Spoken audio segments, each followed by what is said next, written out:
Hello दोस्तों, geography bye Lalit platform पर आप सभी का स्वागत है, अभिनंदन है। मैं आशा करता हूं कि आप सभी स्वस्थ होंगे, खुश होंगे और अपनी पढ़ाई को निरंतर जारी रख रहे होंगे। हमारी जो क्लास चल रही थी उसमें हम एनसीईआरटी 11th क्लास भौतिक भूगोल के मूल सिद्धांत वाला जो पोर्शन है हम उसको कंप्लीट कर रहे थे। उसकी जो 11th क्लास की जो फर्स्ट बुक है हम उसको देख रहे थे। ठीक है, उसमें हमने 5 अध्याय, आज 5वां अध्याय कंप्लीट हो जाएगा जिसका नाम है खनिज एवं सेल। ये अध्याय पुरानी वाली एनसीईआरटी में था लेकिन इस नई वाली एनसीईआरटी से इसको हटा दिया गया, लेकिन हम तो फिर भी इसको पढ़ेंगे क्योंकि हमारे लिए ये इंपोर्टेंट है और हमारे एग्जाम में क्वेश्चन आते हैं, चाहे वह लेबर असिस्टेंट ज्योग्राफी का एग्जाम हो, एनसीईआरटी सभी में ही काम आती है, चाहे वो फर्स्ट ग्रेड हो, यूजीसी नेट का एग्जाम हो, तो सबके लिए एनसीईआरटी इंपोर्टेंट है। तो आज हम खनिज एवं सेलों के अंतर्गत इसका सेकंड पार्ट करेंगे और इसमें हम इसको कंप्लीट कर लेंगे आज की क्लास में। तो बिना देरी करे हम स्टार्ट करते हैं। सबसे पहले हम पढ़ते हैं कि जो आग्नेय सेल, आज हम आग्नेय अवसादी और कायांतरित सेलों के बारे में जानने का प्रयास करेंगे। तो हम आज आग्नेय सेलों के बारे में अगर चर्चा करें तो आप ऐसे समझ जाओ कि जो आग्नेय है इसका निर्माण पृथ्वी के आंतरिक भाग के तृप्त एवं गर्म मैग्मा व लावे से निर्मित होता है। जो आग्नेय सेल है ये लावे से निर्मित है, सबसे पहले आपको ये याद रखना है। इसका निर्माण होता है पृथ्वी के जो आंतरिक भाग है, पृथ्वी का जो अंदर का भाग है उसमें जो तृप्त एवं गर्म मैग्मा है तथा लावा है उससे निर्मित होती है आग्नेय सेल है। ठीक है, दूसरी बात, प्राथमिक चट्टाने भी कहते हैं इसको। जो आग्नेय सेल है इसको एक अन्य किस नाम से जाना जाता है तो प्राथमिक चट्टाने भी इसको कहते हैं। जो इग्निस है, ये इग्निस लैटिन भाषा के का शब्द है जिसका अर्थ होता है अग्नि। ठीक है, इग्निस है, इंग्लिश में इग्निस कहते हैं, जो लैटिन भाषा का शब्द है जिसका अर्थ अग्नि होता है। ठीक है, ये एक तरह से फैक्ट है जिनको आपको याद करना है, समझने लायक इतनी कुछ बात नहीं है। मैग्मा के घनीभूत यानी एक जगह इकट्ठा होने से, मैग्मा के घनीभूत व ठोस होने से ये सेलें बनती है। कैसे बनती है? मैग्मा इकट्ठा हो जाता है और ठोस हो जाता है, एक तरह से एक जगह घनीभूत हो जाता है, तब ये सेलें निर्माण होती है। इन सेलों का, आग्नेय सेलों का निर्माण होता है। ठोस व ठंडा होने की प्रक्रिया सतह भूपर्पट्टी पर कहीं भी हो सकती है। जो मैग्मा है ये ठोस या फिर ठंडा होता है, ये प्रक्रिया सतह पर कहां भी हो सकती है, भूपर्पट्टी पर भी हो सकती है, पृथ्वी के किसी भी सतह पर ये हो सकती है। ठीक है, अगर ठंडा होने की प्रक्रिया, इंपोर्टेंट लगा कि याद रखना, जो मैग्मा है अगर ठंडा होने की प्रक्रिया धीरे धीरे वो गहराई में हो रही हो तो चट्टानों के कण बड़े होंगे। क्या बोल रहा है ये? जो ठंडा होने की जो प्रक्रिया है अगर ये धीरे धीरे हो रही है और गहराई में हो रही है तो चट्टानों के कण बड़े होंगे। ठीक है, जब तरल पदार्थ सतह पर, जो तरल पदार्थ है वह सतह पर अचानक ठंडा हो या पानी आकस्मिक शीतलता या पानी में आकस्मिक शीतलता होगी तो जो कणों का आकार है वो छोटा व चिकना होगा। जब पदार्थ सतह पर अचानक से ठंडा हो जाए, ये तो धीरे धीरे इसका विपरीत है, ये अचानक से ठंडा हो जाए या फिर आकस्मिक शीतलता हो जाए तब जो कणों का आकार है वो छोटा और चिकना होगा। ठीक है, अगर हम उदाहरण की बात करें, जो आग्नेय सेल है उसके उदाहरण कौन कौन से हैं, तो आग्नेय सेलों के उदाहरण इंपोर्टेंट है। एनसीईआरटी के हर एक, एनसीईआरटी का हर एग्जाम्पल इंपोर्टेंट होता है हमारे लिए। तो आग्नेय सेल का उदाहरण है ग्रेनाइट, गेब्रो, पेग्मेटाइट, बेसाल्ट, ज्वालामुखी, ब्रेसिया, ठप आदि इत्यादि। ठीक है, ये सब आग्नेय सेल के उदाहरण हैं। तो हमने आग्नेय सेल कंप्लीट कर ली। अब हम अवसादी सेलों के बारे में बात करें जिसको इंग्लिश में सेडिमेंट्री कहते हैं। ठीक है, सेडिमेंट्री सेल। ठीक है, तो जो अवसादी सेल है ये लैटिन शब्द है, वो भी लैटिन शब्द था और ये भी लैटिन शब्द है। जो अवसादी सेल है ये लैटिन शब्द है और लैटिन शब्द सेडिमेंट से ये बना है। सेडिमेंट का मतलब आप जानते होंगे अवसाद होता है, तो उससे अवसादी सेल बना है। तो ये लैटिन शब्द है जो कि सेडिमेंट से बना है जिसकी उत्पत्ति, ठीक है, सेडिमेंट से बना है और सेडिमेंट से इसकी उत्पत्ति हुई है जिसका अर्थ होता है व्यवस्थित होना। सेडिमेंट एक जगह जम जाते हैं ना तो इसका अर्थ है व्यवस्थित होना। इसको द्वितीयक सेल भी कहते हैं। जो आग्नेय सेल है उसको प्राथमिक सेल कहते हैं और जो अवसादी सेल है उसको द्वितीयक सेल के नाम से भी जाना जाता है। ठीक है, यहां तक आपको कोई दिक्कत नहीं होगी मेरे हिसाब से, क्योंकि ये समझने लायक ऐसा कुछ है नहीं इसमें, ये आपको अच्छे से समझ में वैसे आ रहा भी होगा।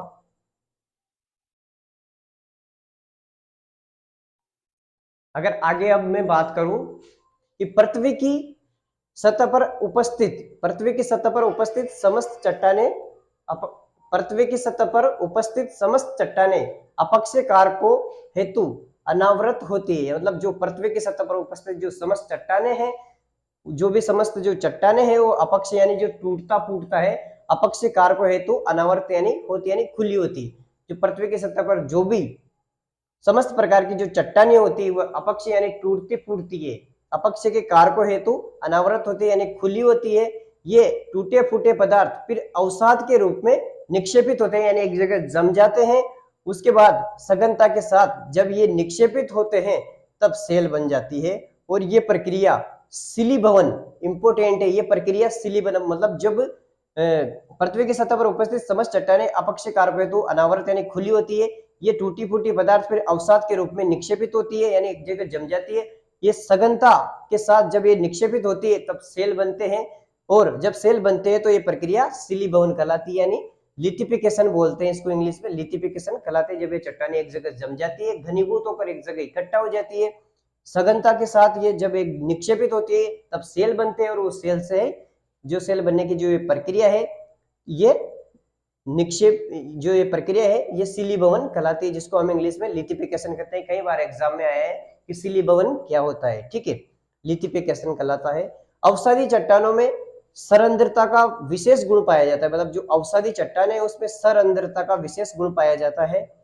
अलग अलग चट्टानों में सरंध्रता भी अलग अलग होती है। मतलब एक तरह से ज्वाइंट पाए जाते हैं इन चट्टानों में। सरंध्रता का मतलब ज्वाइंट होता है। अवसादी चट्टानों में सरंध्रता का विशेष गुण पाया जाता है, और अलग अलग चट्टानों में सरंध्रता अलग अलग पाई जाती है। यहाँ तक आपको कोई दिक्कत नहीं होगी। निर्माण प्रक्रिया के आधार पर अवसादी सेलों को हम 3 भागों में बांट सकते हैं, या फिर 3 प्रकार की होती है।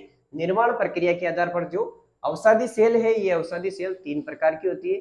इसको हम देखेंगे 3 प्रकार कौन कौन से होते हैं, ठीक है। मैं सबसे पहले बात करूं तो 3 प्रकार में सबसे पहले यांत्रिक रूप से निर्मित सेल है, दूसरी है कार्बनिक रूप से निर्मित सेल है, तीसरी रासायनिक रूप से निर्मित सेल है।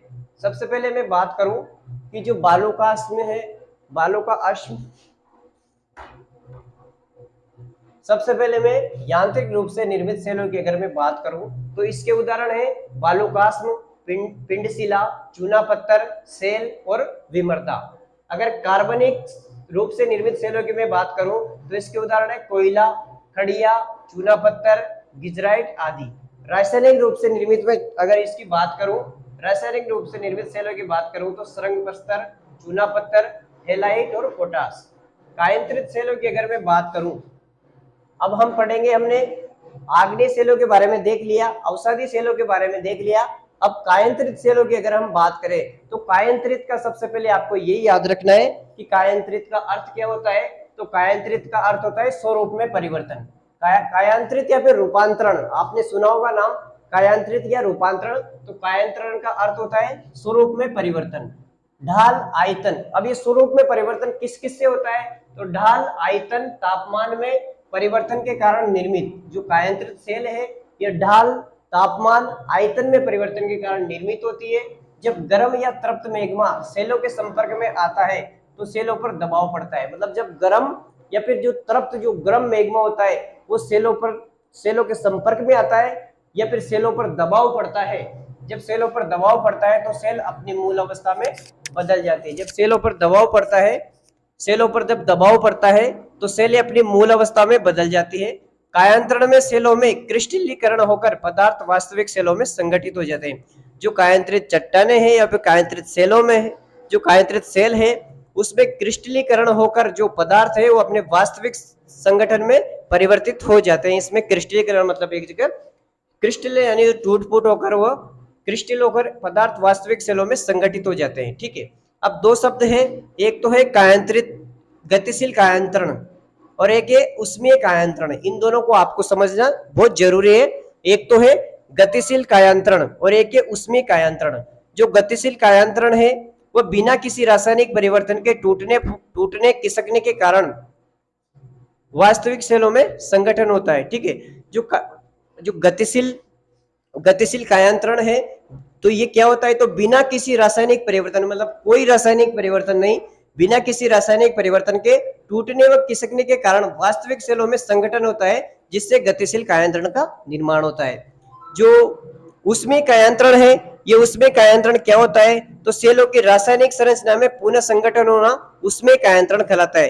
जो सेलों की रासायनिक संरचना है, सेलों की रासायनिक संरचना में पुनः परिवर्तन होना, सेलों की जो रासायनिक संरचना है उसमें पुनः परिवर्तन होना या फिर पुनः संगठन होना, ये उसमें कायांतरण कहलाता है। उसमें कायांतरण के आपके प्रकार पूछा जाए आपसे, तो उसमें कायांतरण दो प्रकार से होता है। एक तो है संपर्क कायांतरण, मतलब जब ये किसी तृप्त मैग्मा के संपर्क में आते हैं तब संपर्क कायांतरण का निर्माण होता है। एक है प्रादेशिक कायांतरण। प्रादेशिक कायांतरण मतलब तृप्त मैग्मा के संपर्क में कोई चीज आती है तब उसका कायांतरण होता है, तब ये प्रादेशिक कायांतरण कहलाता है।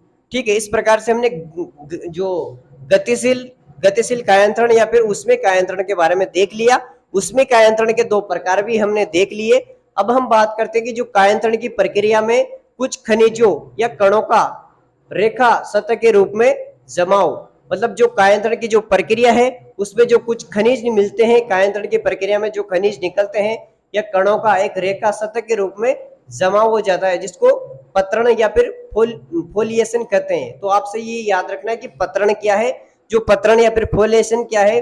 तो कायांतरण की प्रक्रिया में जब जो कायांतरण की प्रक्रिया होती है, स्वरूप में परिवर्तन होता है, उस कायांतरण की प्रक्रिया में कुछ खनिज या कणों का रेखा सतह के रूप में जमाव परपत्र या फिर फोलिएशन कहलाता है। ठीक है, चट्टानों में हल्के व गहरे रंग का व्यवस्थित जमाव बेंडिंग कहलाता है। चट्टानें होती है, उस चट्टानों में हल्के, मान ला कि एक चट्टान है, उस चट्टान में हल्के व गहरे रंग का व्यवस्थित जमाव होता है। एक चट्टान है उसमें हल्के और गहरे रंग का एक व्यवस्थित जमाव हो जाता है, जिसको बेंडिंग कहा जाता है। क्या कहा जाता है उसको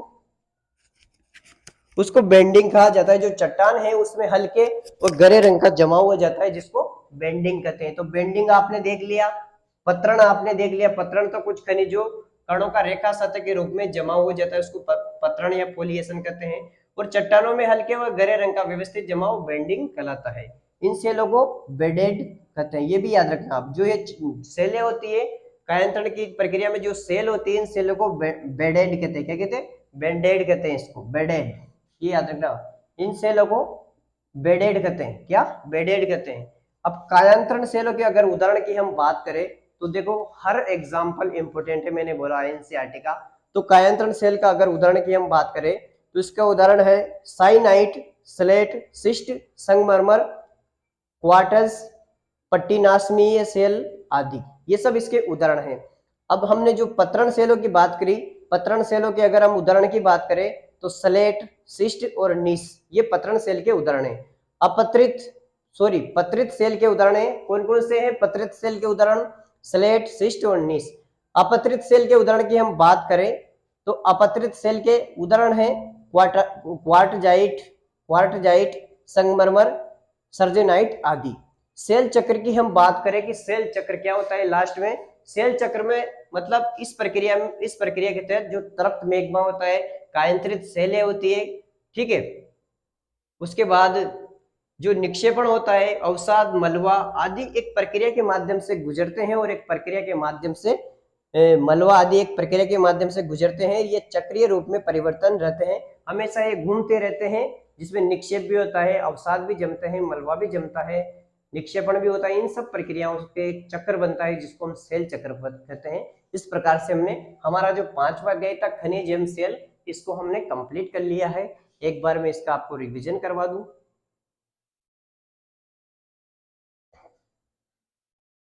हमने सबसे पहले देखा कि आग्नेय सेल क्या होती है। तो आग्नेय सेल का निर्माण पृथ्वी के आंतरिक भाग के तरफ एवं गर्म मैग्मा या लावे से निर्मित होती है। प्राथमिक चट्टाने भी इसको कहते हैं इग्नियस, ये लैटिन शब्द है जिसका अर्थ अग्नि होती है। मैग्मा के घनीभूत व ठोस होने से ये सेल बनती है। जब मैग्मा इकट्ठा हो जाता है, घनीभूत होता है, तब इसका निर्माण होता है। ठीक है,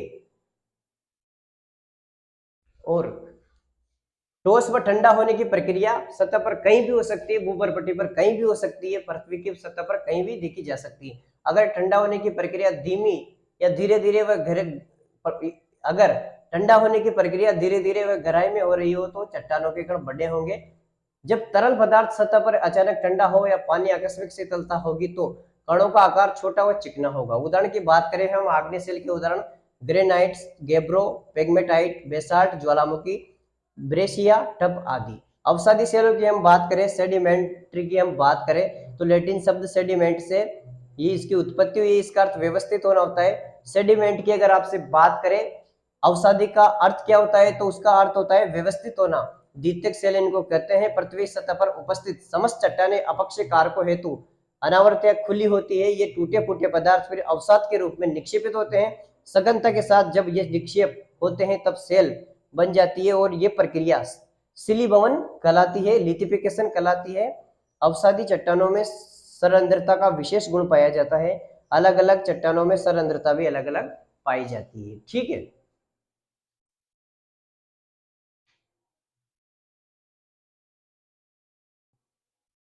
फिर हम बात करें निर्माण प्रक्रिया के आधार पर अवसादी सेलों को तीन प्रकार से बांटा गया। यांत्रिक रूप से निर्मित, कार्बनिक रूप से निर्मित और रासायनिक रूप से निर्मित। यांत्रिक रूप से निर्मित में बालोकास्म, पिंडशिला, चूनापत्थर सेल, विमर्दा आदि। कार्बनिक रूप से निर्मित में कोयला, खड़िया, चूनापत्थर, गिजराइट आदि। रासायनिक रूप से निर्मित में श्रृंग प्रस्तर, चूनापत्थर, हेलाइट, पोटास आदि। कायांतरित सेल क्या होती है तो स्वरूप में परिवर्तन कायांतरित सेल कहलाता है। डाल आयतन और तापमान में परिवर्तन के कारण इस प्रकार की ये बनती है, में परिवर्तन के कारण निर्मित होती है। जब गर्म तृप्त मैग्मा सेलों के संपर्क में आता है तो सेलों पर दबाव पड़ता है और सेलें अपनी मूल अवस्था में बदल जाती है या फिर संगठित हो जाती है। कायांतरण में सेलों में क्रिस्टलीकरण होकर पदार्थ वास्तविक रूप में संगठित होते हैं। गतिशील कायांतरण की हमने बात करी, बिना किसी रासायनिक परिवर्तन के टूटने फूटने। गतिशील यानी वो तो गति है तो कोई परिवर्तन क्या काम करेगा, तो बिना किसी रासायनिक परिवर्तन के टूटने फूटने के कारण वास्तविक सेलों में संगठन होता है। और उसमें कायांतरण सेलों की रासायनिक संरचना में पुनः संगठन होना, जो सेलों की रासायनिक संरचना है उसमें पुनः संगठन होना, उसमें कायांतरण कहलाता है। ये दो प्रकार का होता है, संपर्क कायांतरण जो किसी सेलों के संपर्क में आने से निर्मित होता है, और प्रादेशिक कायांतरण ये गर्म या तप्त मैग्मा के संपर्क में आने से निर्मित होता है। कायांतरित सेल कायांतरण की जो प्रक्रिया में कुछ खनिजों कणों का रेखा सतह के रूप में जमाव पत्रण या फोलिएशन कहलाता है। और चट्टानों में हल्के व गहरे रंग का व्यवस्थित जमाव बेंडिंग कहलाता है। और इन सेलों की बेडेड सेल, इन सेलों को बेडेड सेल कहते हैं। क्या? बेडेड सेल कहते हैं। कायांतरित सेलों के उदाहरण की हम बात करें, साइनाइट, स्लेट, शिस्ट, संगमरमर, क्वार्टज, पट्टिनास्मीय सेलें आदि। पत्रित सेलों की हम बात करें तो स्लेट, शिस्ट, नीस। अपत्रित सेलों की बात करें तो क्वार्टजाइट, संगमरमर, सर्जेनाइट आदि। सेल चक्र की बात करें तो इस प्रक्रिया में तब तृप्त पदार्थ, कायांतरित चट्टानें, निक्षेपित अवसाद, मलबा आदि एक प्रक्रिया से गुजरते हैं। ये चक्रीय रूप में हमेशा परिवर्तनशील रहती है। इस प्रकार से हमने सेल व खनिज वाला चैप्टर कंप्लीट कर लिया है। अगर आपको ये क्लास अच्छी लगी हो तो इसको लाइक, शेयर और सब्सक्राइब जरूर करें। आप सभी का बहुत बहुत धन्यवाद। Thank you.